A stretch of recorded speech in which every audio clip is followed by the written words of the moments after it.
sore Bu Kori. Ini maskernya boleh dibuka aja kali ya? Oh, boleh. Karena tadi kan sudah pakai hand sanitizer dan sudah di swab negatif ya Pak ya? Sudah. Oke, baik.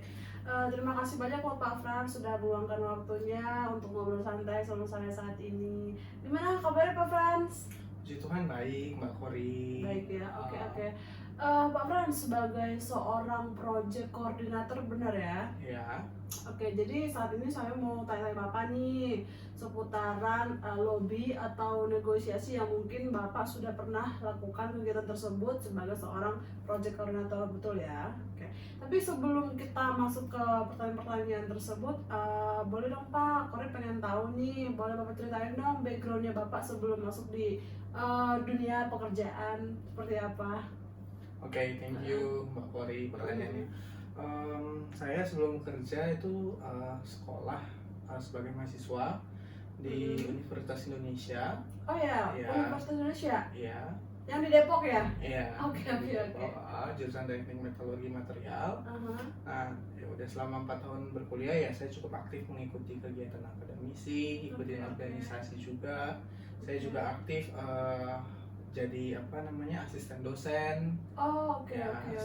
Asisten dosen riset gitu. Jadi selama saya berkuliah saya suka nih sering pergi-pergi entah keluar kota atau keluar negeri gitu untuk memaparkan hasil riset saya bersama dosen seperti itu. Saya juga saat kuliah pernah berkesempatan lah dipilih sebagai partisipan itu untuk ikut bersama rombongan Jokowi ke Australia kemarin untuk bertemu dengan youth di sana untuk mendiskusikan masalah toleransi keberagaman lah yang ada di Indonesia dan yang ada di Australia. Oke.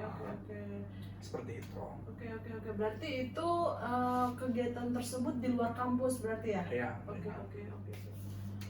Wah, oke deh Pak, cukup menginspirasi ya tadi kisah-kisahnya waktu masih kuliah, dan mungkin ini bisa juga buat jadi motivasi kepada anak-anak muda di luar sana, teman-teman anak-anak muda kita di luar sana, supaya lebih giat untuk belajar di masa sekolah atau kuliah. Seperti Bapak sekarang ini di usia yang masih tergolong muda tapi sudah menempati salah satu posisi yang penting di suatu perusahaan gitu. Oke, Pak Frans, langsung aja nih, aku boleh tanya-tanya nih seputaran lobby dan negosiasi ya, boleh ya? Silakan. Oke, Pak Frans sebagai seorang project coordinator di perusahaan manufaktur, seberapa sering sih Pak Bapak menggunakan kegiatan lobby dalam pekerjaan Bapak? Oke. Seberapa sering ya saya bernegosiasi dalam lingkungan pekerjaan saya? Iya, betul. Oke, sebagai project coordinator itu bisa dikatakan saya cukup sering untuk melakukan negosiasi. Kenapa?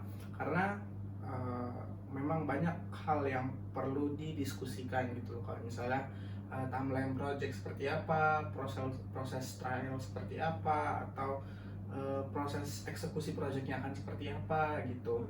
Karena ya setiap orang, setiap divisi pasti punya agendanya masing-masing yang ada, dan itulah yang harus dinegosiasikan. Kita punya kepentingan A, kita punya target A gitu. Gimana caranya kita mendapatkan target tersebut? Ya sementara dalam target tersebut ada juga divisi-divisi lain atau pihak-pihak lain yang terlibat gitu. Dan mereka juga pasti punya kepentingan sendiri, punya agenda masing sendiri gitu. Jadi gimana kita menyelaraskan progres kita, timeline kita, agenda kita dengan agenda mereka gitu. Dan saya rasa ya di situ negosiasi diperlukan. Jadi ya bisa bilang cukup banyak sih, baik negosiasi dengan internal tim, negosiasi dengan supplier, atau negosiasi dengan customer itu sendiri. Oke. Jadi negosiasi sebagai seorang project coordinator bukan dibutuhkan melulu untuk kalangan luar seperti customer gitu, tapi mungkin dibutuhkan juga untuk tim-tim di bawah kita atau mungkin atasan yang mana satu lingkup di perusahaan yang sama. Iya, benar sekali Mbak. Oke. Pak Frans, pernah nggak sih dalam melakukan kegiatan negosiasi Pak Frans mengalami konflik seperti itu, pernah nggak sih Pak kira-kira? Oke, konflik dalam negosiasi pasti pernah ya Mbak ya. Kenapa? Kembali lagi seperti yang saya katakan sebelumnya, kapan sih kita melakukan negosiasi? Kapan adalah pada saat kita punya kepentingan dan kita butuh bantuan divisi lain atau orang lain, pihak lain lah yang mereka juga ya mungkin ada kepentingan mungkin tidak gitu loh. Nah di situ pasti ada negosiasi dan di situ juga ada konflik. Kenapa? Karena itu tadi saya ada agenda saya sendiri, divisi lain juga ada agenda sendiri, kadang nggak match, nggak ketemu gitu.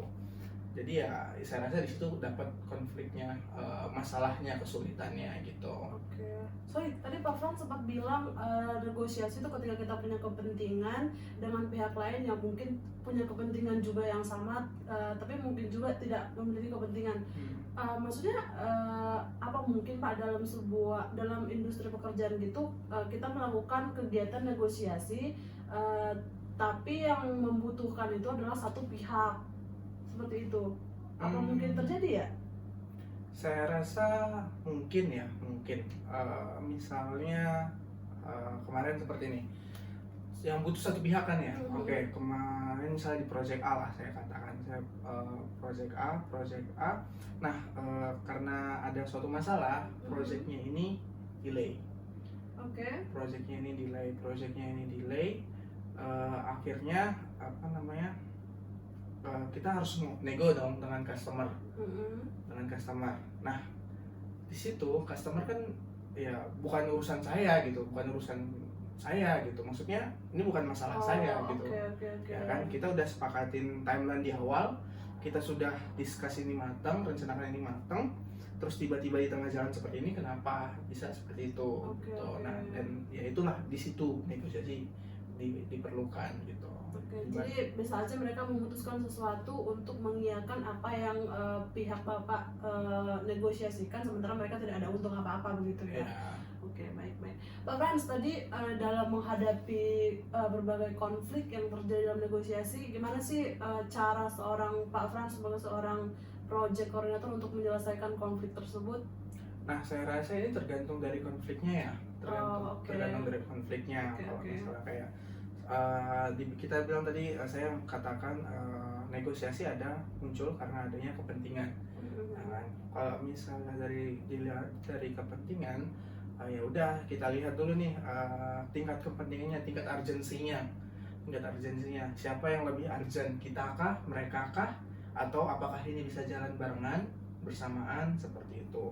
Terus jika kita kasih mereka untuk jalan duluan, apakah merugikan kita atau tidak? Kalau memang merugikan ya dikomunikasikan juga biar dapat titik tengahnya gitu. Kalau misalnya kita jalan duluan, mereka gimana? Mereka oke atau tidak seperti itu. Jadi saya rasa ya bagaimana menghadapi konflik yang ditemukan, saya rasa cukup dengan dikomunikasikan dengan baik gitu.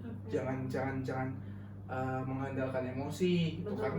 Karena ada beberapa pihak yang misalnya ada kepentingan terus tiba-tiba ngomong sama customer atau supplier atau internal team sendiri, dan let's say mereka bukan tipe orang yang bisa diajak kerja sama ya, terus langsung dibawa ke perasaan, terus langsung berubah jadi demotivasi, tidak semangat kerjanya langsung. Gitu. Jadi ya seperti itu lah. Ya betul sih, jadi segala sesuatu itu kan bisa diselesaikan dengan komunikasi, betul. Tapi sejauh ini pernah nggak sih seorang Pak Frans mengalami konflik dalam sebuah kegiatan negosiasi yang harus membutuhkan instansi hukum untuk mendamaikan kedua belah pihak? Pernah kejadian nggak sih Pak seperti itu? Belum. Ya, itu harusnya pasti yang masalah-masalah yang besar ya. Tapi ini belum sih. Tapi kan iya betul ya. Saya pikir gitu karena Bapak kan seorang project coordinator, tentu memiliki project-project yang besar, kemungkinan ada sebuah konflik yang besar, jadi harus butuh hukum untuk menangani. Belum pernah ya Pak sejauh ini? Belum. Baik. Pak Frans, menurut Pak Frans nih seberapa penting sih Pak kegiatan negosiasi tersebut dilakukan? Menurut saya sangat penting ya. Kenapa itu menjadi sangat penting? Karena itu tadi kita punya kebutuhan kita sendiri, mereka juga punya kebutuhan mereka sendiri, dan tingkat urgensi kebutuhannya itu hanya dari kita yang sendiri yang tahu, dan hanya diri mereka sendiri yang tahu. Nah, dengan adanya negosiasi kita bisa mencapai titik di mana kita merasa diuntungkan, mereka juga merasa diuntungkan. Jadi ya win-win solution. Jadi saya rasa di situ sih titik pentingnya negosiasi. Jadi sama-sama tahu, sama-sama mengerti, bisa sama-sama memberikan support atau dukungan seperti itu. Oke, siap. Pak Frans, tadi Pak Frans bilang kalau tindakan kegiatan negosiasi itu adalah sesuatu hal yang penting ya. Hal apa saja sih Pak yang perlu kita perhatikan dalam melakukan kegiatan negosiasi supaya negosiasi bisa dibilang win-win solution dan berjalan sesuai dengan apa yang kita targetkan seperti itu. Apa aja sih Pak yang hal-hal yang perlu kita perhatikan? Oke. Pertama ya kondisi, maksudnya kondisi ini atau atmosfer. Kondisi di sini maksudnya bagaimana lingkungan sekitar kita saat kita melakukan negosiasi. Sorry. Kayak misalnya nih ada masalah besar. Nah kalau kayak gitu kan kita enaknya buat discuss-nya atau negosiasinya face to face ya, ketemu langsung ya. Betul. Cuman karena COVID ini susah, jadi apapun by virtual, phone ya. Teams meeting, Zoom meeting gitu kan. Saya rasa dengan Zoom meeting, Teams meeting gitu tingkat kesulitan untuk melakukan negosiasi cukup tinggi lah, lebih tinggi lah dibanding kalau ketemu langsung. Kenapa? Karena pengaruh internet, penjelasannya mungkin kurang jelas, audionya seperti apa gitu. Banyak faktor yang mempengaruhi kondisinya seperti apa. Yang kedua, tingkat urgency dari negosiasi ini sendiri gitu. Maksudnya apakah negosiasi ini benar-benar harus dilakukan atau tidak gitu. Nah, yang ketiga, persiapan sebelum melakukan negosiasi. Let's say kita mau membuat tim A ini melakukan kerjaan kita, sementara mereka sendiri juga punya deadline kan kerjaan mereka. Nah, gimana nih kita supaya kerjaan kita bisa masuk ke dalam timeline-nya mereka yang udah sangat padat seperti itu. Nah, itu kita harus kasih persiapan apa aja, misalnya data atau informasi-informasi mereka apa yang mereka butuhkan ke depannya buat supaya kerjaan kita bisa ya lebih mudah lah dikerjakan sama mereka nanti, seperti itu sih. Oke. Kalau mungkin dari segi soft skill-nya Pak, mungkin dari segi sikap atau perlakuan kita ketika melakukan sebuah kegiatan negosiasi, soalnya kan banyak tuh sekarang pembelajaran saya kan sebagai seorang mahasiswa nih banyak pembelajaran kita strategi dan taktik dalam negosiasi. Gimana sih Pak sikap yang baik kita menghadapi teman kita bernegosiasi supaya negosiasi ini bisa berjalan dengan baik dan sesuai dengan apa yang kita targetkan? Oke, sikapnya sih menurut saya sederhana ya, rendah hati tapi tegas. Oh gitu ya. Kenapa? Rendah hati dan tegas ya. Iya, kenapa? Karena satu, kalau kita memaksakan kehendak orang lain, ya orang lain juga pasti akan keras ya. Kita keras, orang lain keras, batu ketemu batu pasti hancur kan. Nah gitu ya, kita harus ya mau mendengarkan dengan baik lah. Kita dengarkan baik, mereka ngasih penjelasan A, B, C, D, E. Nah dari penjelasan itu kita kita filter lah sebenarnya kebutuhan mereka ini apa sih gitu. Nah, kita tarik, baru kita sesuaikan sama kebutuhan kita gitu. Dan penyampaian kita ke mereka itu juga bukan dengan cara yang memaksa gitu, bukan. Pokoknya intinya itu hindari sih kata-kata gitu dalam hal negosiasi. Gitu. Jadi ya pesan kita tersampaikan, mereka juga kebutuhan mereka juga tersampaikan gitu.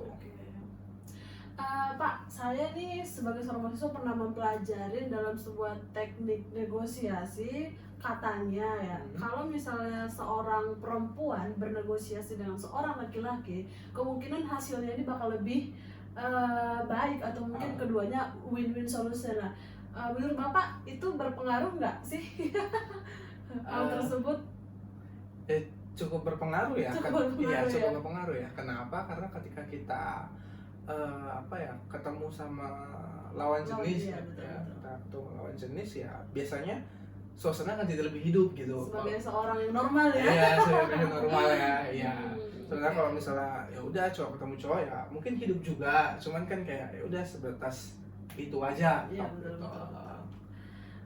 Oke, satu lagi nih pertanyaan Pak Frans. Silakan. Tadi Bapak bilang ada berbagai konflik dalam sebuah negosiasi ya. Menurut Pak Frans nih, ada nggak sih manfaat positif yang bisa kita tangkap dari sebuah konflik yang terjadi saat kita bernegosiasi? Ada nggak sih kira-kira Pak? Ada ya, menurut Ada saya ya? ada, menurut saya pasti ada itu. Kalau menurut saya pribadi, mungkin manfaat-manfaat yang bisa diambil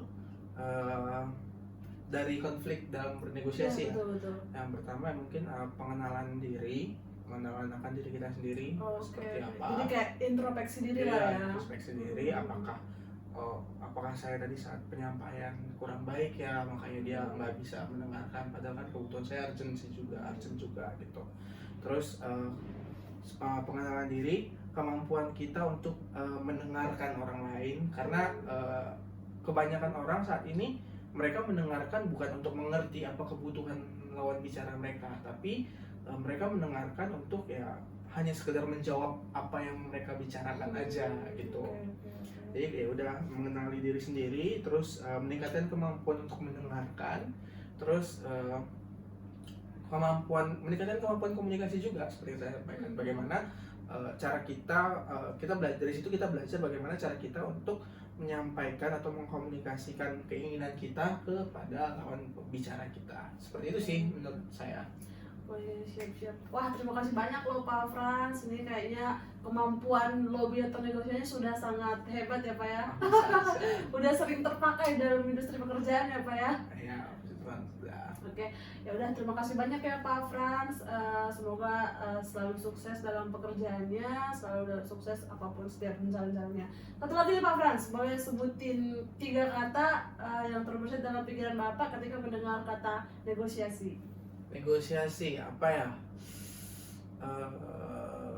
Kepentingan atau kebutuhan. Kebutuhan. No. Oh sorry, Satu, kepentingan. persetujuan dan mendengarkan. Ya. Siap. Terima kasih banyak ya Pak Frans. Yo, Ya, terima sampai kasih kembali ya. kembali. Selamat